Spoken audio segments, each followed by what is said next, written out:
لقد كان لكم في رسول الله أسوة حسنة لمن كان يرجو الله واليوم الآخر وذكر الله كثيرا. إن الحمد لله نحمده ونستعينه ونستغفره ونعوذ بالله من شرور أنفسنا ومن سيئات أعمالنا.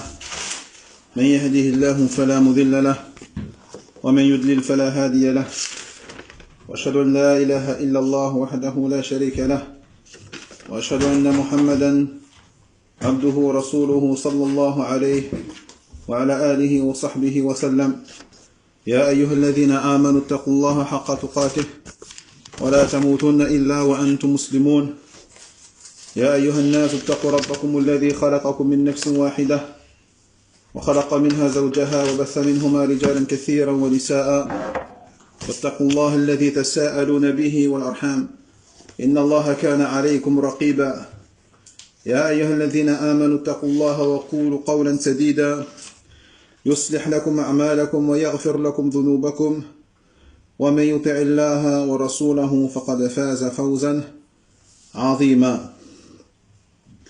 أما بعد، إخوتي في الله والأخوات، السلام عليكم ورحمة الله وبركاته. فبحمد الله سبحانه وتعالى نواصل دروسنا فيما يتيسر من شرح الأرجوزة المئية في ذكر حال أشرف البرية للعلامة ابن أبي العز الحنفي رحمه الله تعالى، بشرح فضيلة الشيخ عبد الرزاق ابن عبد المحسن البدر حفظه الله تعالى.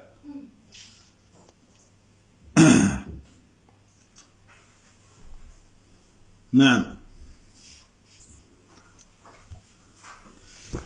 فقال الناظم رحمه الله تعالى: وبعد في ذي القعدة اعتماره من الجعرانة واستقراره، وبنته زينب ماتت ثم مولد إبراهيم فيها حتما، ووهبت نوبتها لعائشة سودة ما دامت زمانا عائشة، وعمل المنبر غير مختفي وحج عتاب بأهل الموقف، ثم تبوك قد غزا في التاسعة وهد مسجد الذرار رافعة، وحج بالناس أبو بكر وثم تلا براءة علي وحتم، أن لا يحج مشرك بعد ولا يطوف عار ذا بأمر فعلا، وجاءت الوفود فيها تترى هذا ومن نساه آلا شهرا، ثم النجاشي نعى وصلى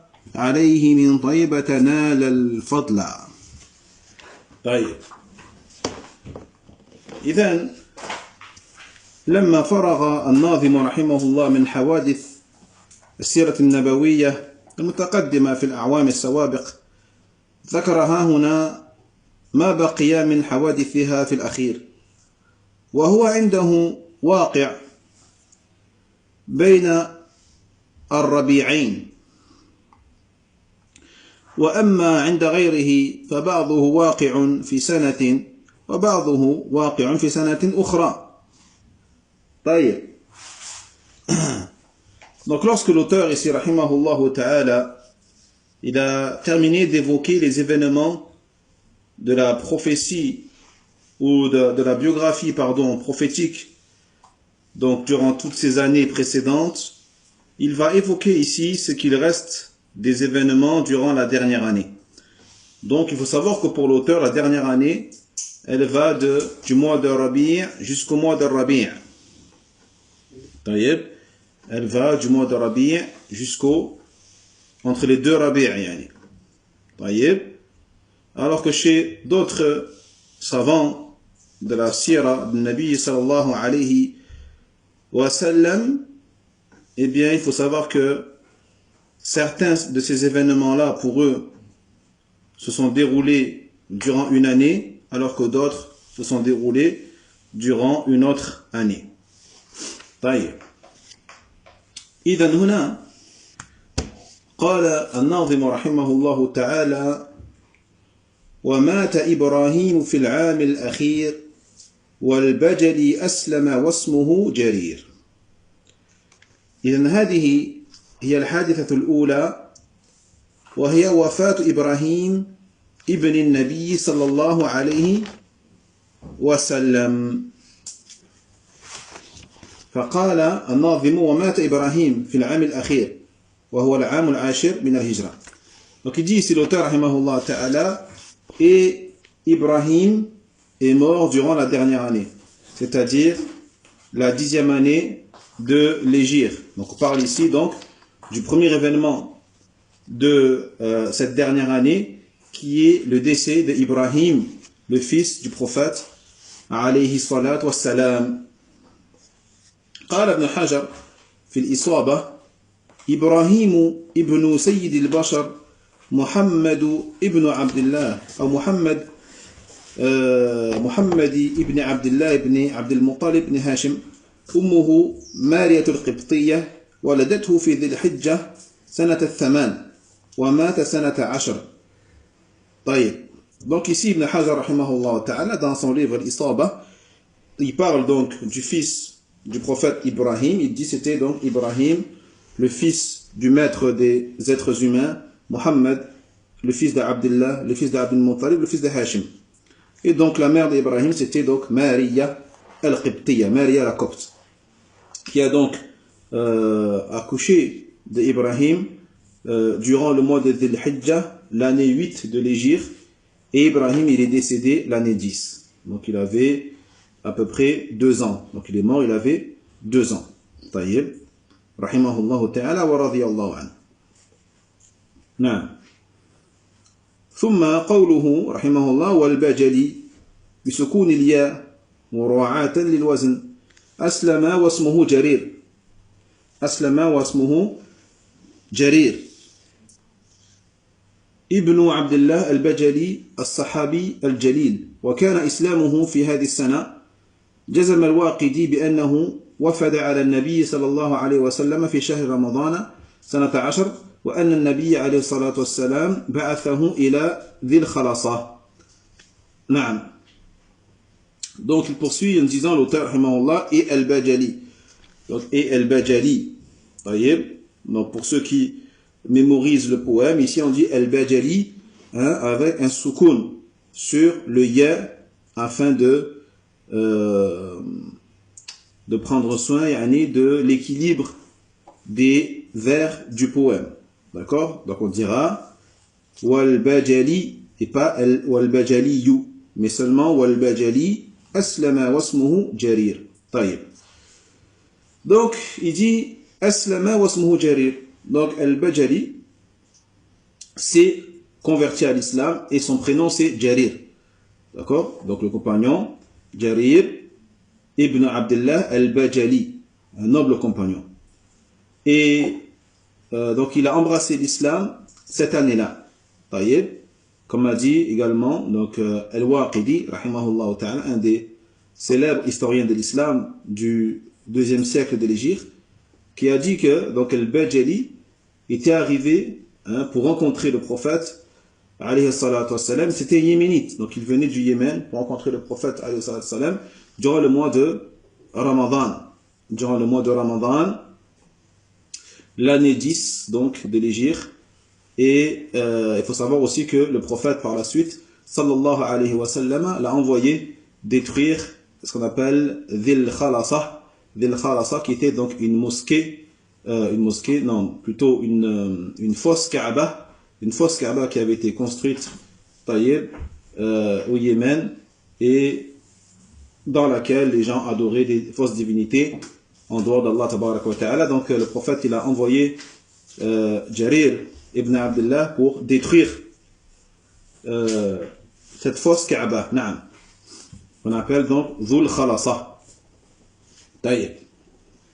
إذن هذه هي الحادثة الثانية إسلام جرير ibn Abdullah al-Bajali. Donc ça c'est le deuxième événement de cette dernière année qui est donc l'islam de Jarir ibn Abdullah al-Bajali radiyallahu anhu.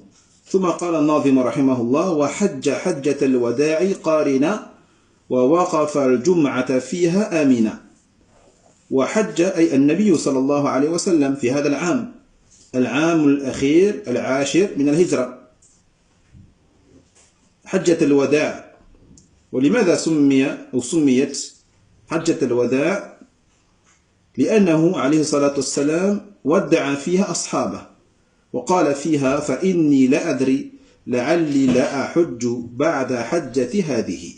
وكان حجه عليه الصلاة والسلام قارنا على الصحيح من أقوال أهل العلم. ومعنى قارنا أي أنه قارن بين الحج والعمرة فلبى بهما معا وساق عليه الصلاة والسلام هديه.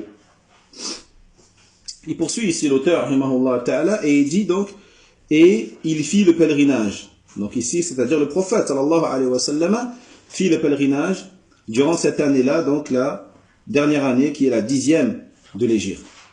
Et ce pèlerinage, on l'appelle Hajjatul Wada', le pèlerinage d'adieu. Pourquoi on l'appelle comme ça? Eh bien, parce que le prophète, sallallahu alayhi wa sallam, a dit au revoir à ses compagnons durant ce pèlerinage, durant donc un sermon ou un discours dans lequel il a dit, le prophète sallallahu alayhi wa sallam, je ne sais pas, certes, peut-être que je ne ferai plus de pèlerinage après celui-là. Il se peut que je ne fasse plus de pèlerinage après celui-là, c'est-à-dire que je ne serai plus de ce monde, de la dunya. Et donc son pèlerinage ici, sallallahu alayhi wa sallam, il a été fait par le prophète en étant qarin. D'accord? Donc vous savez qu'il y a plusieurs façons, 3 façons de faire le pèlerinage, et parmi ces façons il y a ce qu'on appelle al-qiran. Donc ici le prophète il était en mode qarin lorsqu'il a fait ce pèlerinage d'adieu, comme cela a été dit de façon correcte, incha'Allah, par les savants. Donc le sens de qarin ici, c'est-à-dire, c'est quoi le qiran? Eh bien c'est le fait de réunir dans son intention entre le pèlerinage et la umrah et de faire al-talbiya. Donc la personne se met en état d'ihram en mettant l'intention, la double intention qui est de faire le hajj et la umrah en même temps, et il a amené avec lui également son sacrifice, le hadi. Et donc la personne qui fait cela, elle dit labbayka hajjan wa umratan. labbayka hajjan wa umratan. نعم. وقال ابن القيم رحمه الله تعالى في الزاد إنه أحرم قارنا ل20 حديثا صحيحة صريحة في ذلك فساقها ثم بين من أخطأ في ذلك.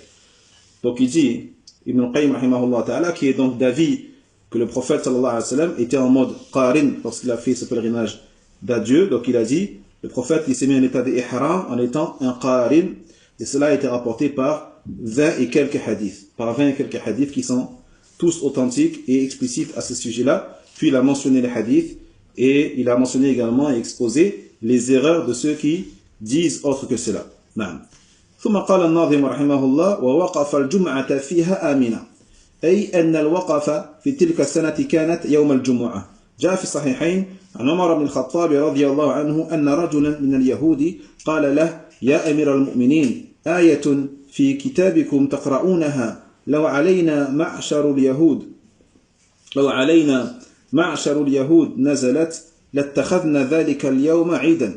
قال أي آية؟ قال اليوم أكملت لكم دينكم واتممت عليكم نعمتي ورضيت لكم الإسلام دينا. قال عمر رضي الله عنه قد عرفنا ذلك اليوم والمكان الذي نزلت فيه على النبي صلى الله عليه وسلم وهو قائم بعرفة يوم جمعة. Puis il dit l'auteur ici rahimahullah ta'ala, et il a fait ce qu'on appelle al-wuquf, l'arrêt ou la station de al-Jumu'ah durant ce pèlerinage-là, en étant donc en sécurité. C'est-à-dire que ici, vous savez que l'un des piliers du pèlerinage, eh bien c'est la station à Arafah, et cette année-là donc la station de l'Arafah est tombée le même jour que le jour de Al-Jumu'ah. Il est tombé le jour du vendredi cette année-là, d'accord? Et donc il a été rapporté dans les deux sahih, Al-Bukhari et Muslim, selon Umar ibn Khattab radiyallahu anhu, qui a dit qu'un homme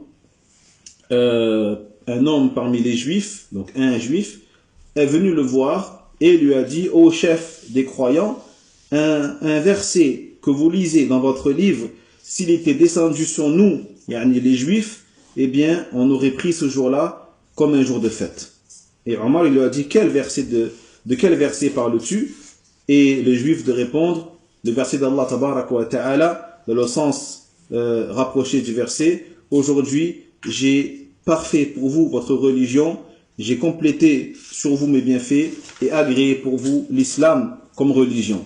Il dit, Omar, radiyallahu anhu, c'est vrai, certes, nous avons connu cela, nous avons reçu ce verset, nous connaissons ce jour, c'est-à-dire le jour où est descendu ce verset-là, ainsi que l'endroit où était le prophète, alayhi salatu wa sallam, lorsqu'il a reçu ce verset-là, puis il dit, il était debout à Arafat le jour de Jumu'ah. Il était debout à Arafat le jour de Jumu'ah, ce qui prouve que cette année-là, le prophète sallallahu alayhi wa sallam, lorsqu'il a fait la station de Arafat, eh bien, c'est tombé le jour du vendredi. ثم قال الناظم رحمه الله وأنزلت في اليوم بشرى لكم اليوم أكملت لكم دينكم أي في ذلك اليوم عشية عرفة نزلت هذه الآية الكريمة اليوم أكملت لكم دينكم وأتممت عليكم نعمتي ورضيت لكم الإسلام دينا كما جاء في حديث عمر بن الخطاب رضي الله عنه المخرج في الصحيحين المتقدم ذكره بشرى لكم فهي بشارة بشرهم بها في ذلك اليوم حيث أكمل تعالى لهم دينهم فلا يحتاجون إلى دين غيره ولا إلى نبي غير نبيهم صلوات الله وسلامه عليه. Puis il évoque ici l'auteur, le poète rahimahullah ta'ala, donc que en ce jour, le soir de ce jour-là, le jour de Arafat, est descendu donc ce noble verset, dans le sens du verset, aujourd'hui j'ai parachevé ou j'ai parfait pour vous votre religion et j'ai complété sur vous mes bienfaits et j'agrée pour vous l'islam comme religion. Comme cela est venu donc de la hadith de Omar ibn Khattab radiyallahu anhu que l'on a évoqué juste avant. Puis dit l'auteur, Bushra lakum, c'est-à-dire comme une bishara, une bonne nouvelle donc ici qui est descendu à travers ce verset-là, ce jour-là, en vertu du fait que Allah tabaraka wa ta'ala a informé le prophète et les croyants qu'il a parachevé, qu'il a parfait leur religion et que donc par conséquent, ils n'avaient pas besoin d'autres religions, quelles qu'elles soient, et qu'ils n'avaient pas besoin d'autres prophètes que leur prophète Muhammad ibn Abdullah salawatullahi wa salamuhu alayhi. ثم قال الناظم رحمه الله وموت ريحانة بعد عوده وتسع عشنا مدة من بعده قوله رحمه الله تعالى نعم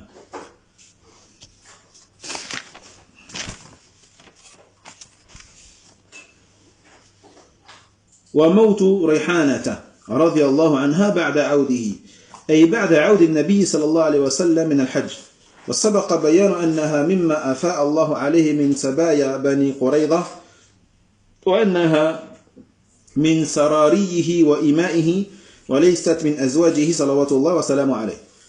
Puis il parle ici, l'auteur rahimahullah ta'ala, de la mort de Rayhana. La mort de Rayhana après son retour. C'est-à-dire après le retour du prophète sallallahu alayhi wa sallam du pèlerinage. Et on a vu auparavant dans les cours précédents que Rayhana faisait partie des prisonnières de la tribu de Quraïda, et donc elle fait partie de ses servantes et de ses esclaves et ne fait donc pas partie des épouses du prophète sallallahu alayhi wa sallam. وقد قال الحافظ ابن حجر في الإصابة وماتت قبل وفاة النبي صلى الله عليه وسلم ب16 شهرا وقيل لما رجع من حجة الوداع وهو الذي اختاره الناظم رحمه الله تعالى. Il dit l'imam al-Hafiz rahimahullah ta'ala ibn Hajar que Rayhana elle est morte avant donc la mort du prophète sallallahu alayhi wa sallam de 16 mois. Donc elle est morte 16 mois avant la mort du prophète sallallahu alayhi wa sallam, et certains disent qu'elle est morte donc lorsqu'il est rentré du pèlerinage d'adieu, et c'est la vie qui a été choisie ici par l'auteur rahimahullahu ta'ala. ثم قال رحمه الله والتسع من أزواج النبي صلى الله عليه وسلم عشنا مدة من بعده أي من بعد النبي صلى الله عليه وسلم. قال ابن القيم رحمه الله في كتابه الزاد ولا خلاف أن النبي صلى الله عليه وسلم توفي عن 9 وكان يقسم منهن للثمان أي عدا سودة وهي زوج له ولكنها وهبت ليلتها لعائشة رضي الله عنها كما ذكرنا. طيب. Puis dit l'auteur rahimahullah ta'ala wa tis'u et 9. Donc 9 parmi les épouses du prophète sallallahu alayhi wa sallam ishna muddatan min ba'dihi ont vécu un certain temps après lui, c'est-à-dire après sa mort. Donc le prophète sallallahu alayhi wa sallam, lorsqu'il est mort, il a laissé derrière lui 9 épouses. 9 épouses qui ont vécu donc après le prophète alayhi salatu wassalam pendant un certain temps. Il dit l'imam Ibn al-Qayyim rahimahullah ta'ala dans son livre Az-Zad, il a dit il n'y a pas de divergence sur le fait que le prophète sallallahu alayhi wa sallam est décédé et a laissé derrière lui 9 épouses et que à cette époque-là, il partageait ses nuits avec 8 épouses. Donc pourquoi avec 8 épouses et pas 9 alors qu'il en restait 9? Eh bien vous vous rappelez parce que Saouda radiyallahu anha avait laissé sa nuit à Aïcha radiyallahu anha. طيب. ثم قال الناظم رحمه الله تعالى ويوم الاثنين قضى يقينا إذ أكمل 63 والدفن في بيت ابنة الصديق في موضع الوفاة عن تحقيق ومدة التمريض 5 شهر وقيل بل 3 و5 فدري. طيب. قال الناظم رحمه الله ويوم الاثنين قضى أي توفي صلوات الله وسلامه عليه في يوم الاثنين يقينا فهو اليوم الذي ولد فيه عليه الصلاة والسلام واليوم الذي بعث فيه واليوم الذي توفي فيه صلى الله عليه وسلم. فقبض ضحى يوم الاثنين من شهر ربيع الأول. روى الشيخان رحمهم الله عن أنس بن مالك رضي الله عنه أن أبا بكر كان يصلي لهم في وجع رسول الله صلى الله عليه وسلم الذي توفي فيه حتى إذا كان يوم الاثنين وهم صفوف في الصلاة كشف رسول الله صلى الله عليه وسلم ستر الحجرة فنظر إلينا وهو قائم كأن وجهه ورقة مصحف ثم تبسم رسول الله صلى الله عليه وسلم ضاحكا قال فبهتنا ونحن في الصلاة من فرح بخروج رسول الله عليه الصلاة والسلام ونكص أبو بكر على عقبيه ليصل الصف وظن أن رسول الله صلى الله عليه وسلم خارج للصلاة فأشار إليهم رسول الله صلى الله عليه وسلم بيده أن أتموا صلاتكم قال ثم دخل رسول الله صلى الله عليه وسلم فأرخى الستر قال فتوفي رسول الله من يومه ذلك. Puis dit l'auteur rahimahullah ta'ala et le lundi le prophète décéda. Donc il décéda ici qada dans le sens de tuwfiya, il décéda salawatullahi wa salamuhu alayhi ce jour-là le lundi. Yaqina de manière certaine. Et donc c'est ce lundi, c'est donc le jour où le prophète est né alayhi salatu wa salam, et c'est également le jour où le prophète a été envoyé en tant que prophète, c'était un lundi également le jour où il est mort, c'est également un lundi. Et donc Allah Jalla wa Ala l'a fait mourir ce jour-là durant donc le duha, durant la matinée, le lundi du mois de Rabi' al-Awwal, le mois de Rabi' al-Awwal, comme l'ont rapporté les deux cheikh al-Bukhari et Muslim, selon Anas ibn Malik radiyallahu anhu, qui a rapporté que Abu Bakr était en train de diriger la prière pour les compagnons radiyallahu anhum, alors que le prophète donc était très malade à cause de la maladie donc durant laquelle le prophète décéda. Jusqu'à donc lorsque arriva le lundi et les sahaba radiyallahu anhum étaient donc en rang et en train de prier al-Fajr. en train de prier la salat de Al-Fajr. Puis tout à coup, le prophète sallallahu alayhi wa sallam tira le rideau de la chambre. Donc il séparait la chambre où il était le prophète alayhi salam et la mosquée, hein, la pièce dans laquelle priaient les compagnons radiyallahu anhum. Donc le prophète, qu'est-ce qu'il a fait? Il a tiré les rideaux alors qu'ils étaient en prière et il les a regardés. Il dit ici, donc c'est Anas qui parle, il dit il nous a regardés. Et il était debout et il dit que son visage ressemblait à la page des Mushaf. Son visage ressemblait à la page des Mushaf pour dire qu'il avait un visage radieux, hein, lumineux et très beau. Puis le prophète les a regardés et il les a souri, hein, il a souri, pardon, en face d'eux, hein, et en riant. Et là il dit, Anas ibn Malik radiyallahu anhu, il a dit, on a eu peur de sortir de la prière à cause de la joie qu'on a ressentie lorsque donc on a pensé que le prophète allait sortir pour prier avec nous. Donc ils ont eu peur que ça les déconcentre tellement ils étaient heureux. Et donc du coup même Abu Bakr qui dirigeait la prière, qu'est-ce qu'il a fait? Il a reculé. Hein? Il a reculé pour laisser la place d'imam au prophète Mohammed sallallahu alayhi wa sallam et il s'est mis dans le premier rang avec les fidèles, avec les compagnons radiyallahu anhum, en pensant que le messager d'Allah sallallahu alayhi wa sallam allait sortir pour diriger la prière pour eux. Et là le prophète, qu'est-ce qu'il a fait? Il leur a fait signe avec sa main, hein, an atimmu salatakum, et il leur a fait comprendre qu'il fallait qu'ils complètent la prière comme il le faisait avec Abu Bakr radiyallahu anhu. Puis le messager d'Allah sallallahu alayhi wa sallam, il est retourné dans sa chambre et il a donc refait tomber le rideau qui les séparait de la chambre du prophète alayhi salatu wa salam, et il est mort donc ce jour-là, le prophète sallallahu alayhi wa sallam, le lundi du mois de Rabi' al-Awwal. Naam. طيب. وبالنسبة لأزواج النبي صلى الله عليه وسلم قال الشيخ العتيبي رحمه الله وحفظه من أزواج النبي صلى الله عليه وسلم عشنا مدة من بعده صلى الله عليه وسلم وهي عائشة وحفصة وأم السلمة وأم حبيبة وزينب بنت الجحش وسودة بنت الزمعة وجويرية وصفية بنت حيي وميمونة. Ici on revient au vers précédent par rapport aux épouses du prophète sallallahu alayhi wa sallam, hein, par rapport aux 9 épouses qui ont vécu après la mort du prophète alayhi salatu wa sallam. Donc c'est qui ces 9?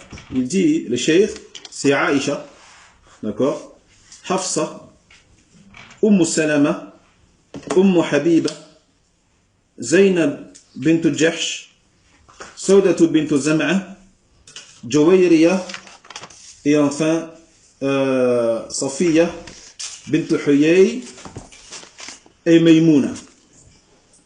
Et Maymouna radiyallahu anhun. Donc on répète, Aïcha, Hafsa, Salama, Habiba, Zaynab bint Jahsh, Saudat bint Zam'a, Juwayriya, Safiyatu bint Huyay et Maymouna radiyallahu anhunna. طيب. نعم. وقال أيضا بعد أن عاد النبي صلى الله عليه وسلم من حجة الوداع ووصل المدينة سالما غانما أصاب النبي صلى الله عليه وسلم ألم من الرأس وابتدأ وجعه يوم الخميس وبقي مريضا عدة أيام، قيل 10 أيام وقيل 12 يوما وقيل 14 يوما وقيل غير ذلك، ومات يوم الاثنين في شهر الله المحرم من السنة 11 من الهجرة النبوية وعمره 63 سنة. Donc il dit ici le cheikh Al-Utaybi hafidhahullah ta'ala, donc après que le prophète sallallahu alayhi wa sallam soit revenu du pèlerinage d'adieu et qu'il est arrivé à Médine sain et sauf, la douleur a commencé à apparaître au niveau de la tête du prophète sallallahu alayhi wa sallam, et cette douleur elle a commencé donc un jeudi, et donc il est resté comme ça malade pendant plusieurs jours. Certains historiens disent qu'il est resté malade pendant 10 jours, d'autres pendant 12 jours, et d'autres encore pendant 14 jours, et d'autres avis encore. Quoi qu'il en soit, donc, il est mort le lundi du mois d'Allah al-Muharram, durant la 11e année de l'hégire, prophétique de Nabi sallallahu alayhi wa sallam, et il avait donc, lors de sa mort, il avait 63 ans. sallallahu alayhi wa sallam. ثم قال الناظم رحمه الله إذ أكمل 63 أي أنه عليه الصلاة والسلام توفي عن 63 سنة. جاء في الصحيحين عن عائشة رضي الله عنها أن النبي صلى الله عليه وسلم توفي وهو ابن 63. وجاء في صحيح مسلم عن أنس رضي الله عنه قال قبض رسول الله صلى الله عليه وسلم وهو ابن 63 وأبو بكر وهو ابن 63 وعمر وهو ابن 63. Allahu Akbar. Puis dit l'auteur rahimahullah ta'ala, donc lorsque il a eu donc 63 ans, sallallahu alayhi wa sallam, il décéda donc à l'âge de 63 ans, comme cela a été rapporté notamment dans les deux authentiques, selon Aïcha radhiyallahu anha, qui a dit que le prophète sallallahu alayhi wa sallam décéda à l'âge de 63 ans, sallallahu alayhi wa sallam. Et également il a été rapporté un hadith dans Sahih Muslim selon Anas radhiyallahu anhu, qui a dit que le prophète sallallahu alayhi wa sallam décéda alors qu'il avait 63 ans. Abu Bakr également décéda alors qu'il avait 63 ans, et Omar décéda alors qu'il avait 63 ans. Subhanallah. Donc les trois ici sont tous morts, le prophète, Abu Bakr et Omar ibn Khattab, à l'âge de 63 ans, sallallahu alayhi wa sallam, wa radiyallahu anhuma. نعم. طيب. إذا ذكرنا هنا حوادث للعام الأخير، والأولى هي وفاة إبراهيم ابن النبي صلى الله عليه وسلم، الثانية إسلام جرير بن عبد الله البجلي، الثالث حجه صلى الله عليه وسلم، الرابعة وفاة ريحانة بنت زيد، والخامسة وفاة النبي صلى الله عليه وسلم. Donc on a évoqué ici 5 événements de la dernière année de l'hégire, ou de la dernière année mentionnée par l'auteur ici rahimahullah. Le premier, c'est la mort d'Ibrahim, le fils du prophète sallallahu alayhi wa sallam. Le deuxième, l'islam de Jarir ibn Abdullah al-Bajali. Le troisième, le pèlerinage du prophète sallallahu alayhi wa sallam. Le quatrième, le décès de Rayhanata bint Zayd radiyallahu anha. Et le cinquième, la mort du prophète sallallahu alayhi wa sallam. Naktafi bihada inshallah. On arrête ici pour aujourd'hui et on terminera donc la semaine prochaine l'explication de ce magnifique poème Al-Urjuzat al-Mi'iyya. Taïb, donc il reste un cours inshallah ta'ala, et puis on commencera un nouveau livre donc dans 2 semaines bi'idhnillahi azza wa jal. Donc je vous propose au passage de justement que vous voyez quel livre vous voudriez faire bi'idhnillahi azza wa jal après celui-là. Donc ceux ou celles qui ont des idées, eh bien qu'ils contactent les frères et les sœurs qui sont administrateurs et qui gèrent les groupes dans les réseaux sociaux pour leur proposer donc des livres inshallah ta'ala qu'ils aimeraient faire, et on choisira ceux qui sortiront le plus, ou ceux dont on pense qu'ils seraient le plus bénéfiques par rapport aux besoins de la Ummah à l'heure actuelle. Wallahu ta'ala a'lam. سبحانك اللهم وبحمدك أشهد أن لا إله إلا أنت أستغفرك وأتوب إليك. بارك الله فيكم وجزاكم الله خير.